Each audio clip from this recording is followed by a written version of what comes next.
Good morning, Burbs. My name is Azlara, and there is big news today from the PSO2 station broadcast. So, it's finally here. The Sword Art Online crossover with Phantasy Star Online 2. Feels like it's been such a long time coming, but here it is.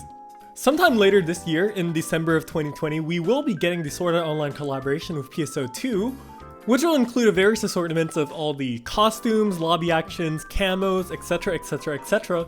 And then we of course are going to have Kirito and Asuna also as models and NPCs in PSO2.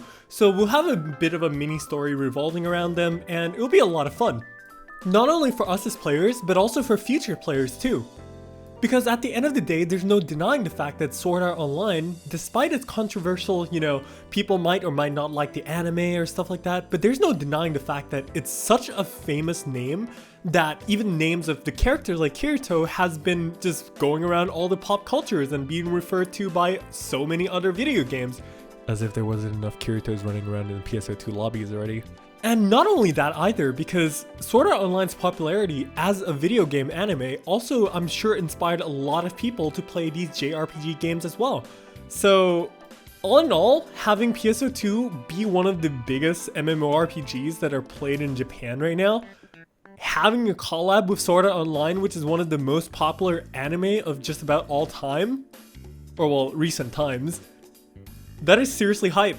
Like, this is such a good thing for PSO2 in terms of like, hey, there's gonna be a collaboration of this now, right? So the PSO2 name is gonna like fly around a little bit more, and then people are gonna be more interested, like, oh my god, when you see NGS and everything, right, that's coming, it's gonna be like, oh, they had a SAO collab, they had this collab, they had that collab, and you see all the names like ReZero, SSS Gridman, all the, even video games like Monster Hunter, Final Fantasy, etc, etc.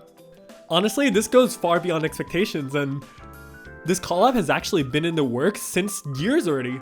So, hey, there's a lot of things we don't know, but that's just awesome, right? We'll have more information regarding this sometime later down the line, but for now we only know that it's going to be in December. So please look forward to that and spread the word, yeah? So now, in other words, I'm just gonna talk a little bit about the PSO2 station stuff that just happened.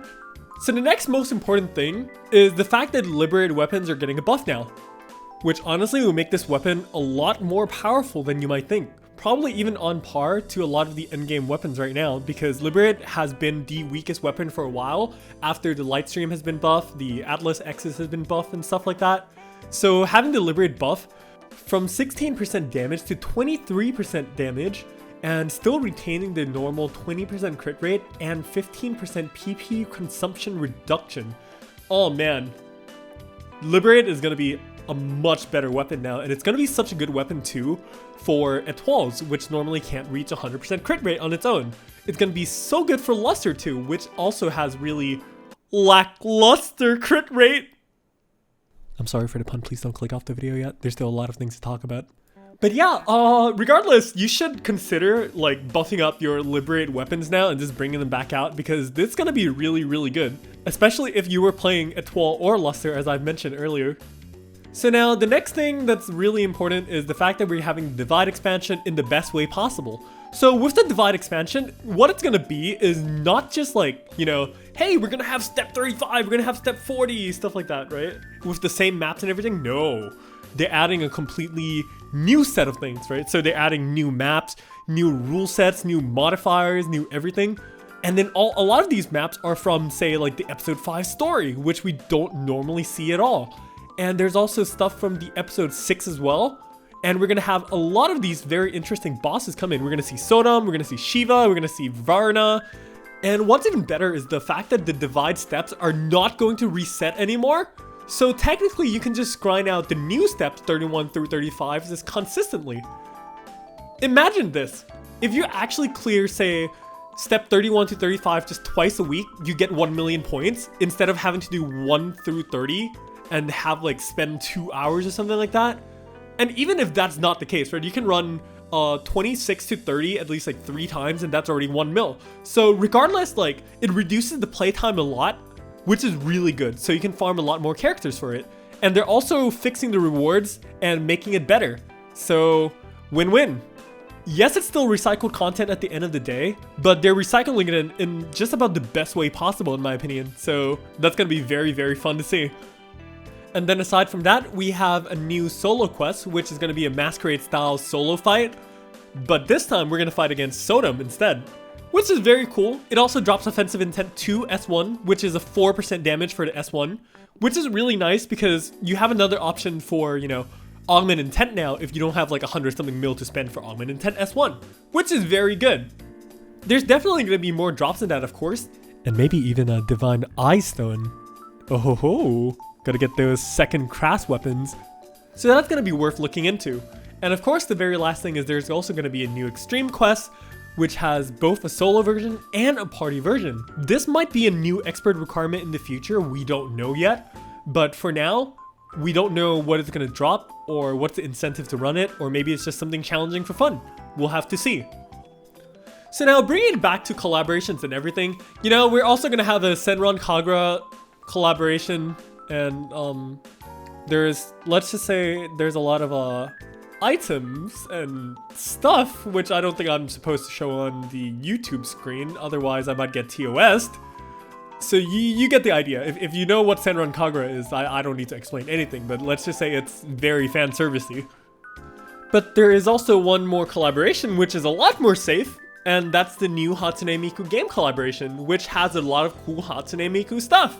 It's kind of like a revival, but not really, because they actually have Miku and Luca and all the stuff and like the new costumes, you know, the Project Diva stuff, and there's also new characters that come with that as well. And the costumes look great, the new hairs look great, the new aesthetics, everything look great. There's never gonna be this stupid Hatsune Miku I can't even speak.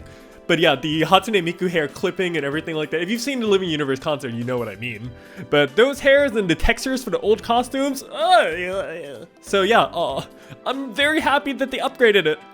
Anyways, rapidly moving forwards, the last thing is we have a roadmap.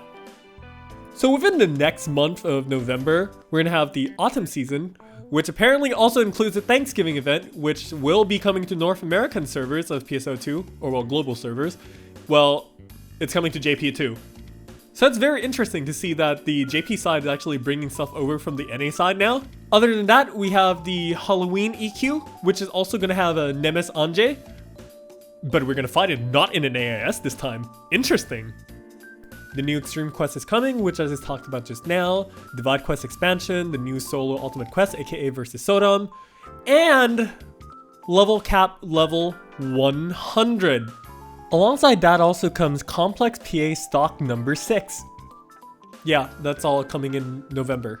And then we have Winter Part 1, which is around December or so. We're gonna have the Sword Art Online collaboration, there's gonna be a new challenge quest, and then of course the Christmas event. And then when we reach 2021 next year, we're gonna have the Phantasy Star Online's 20th anniversary event.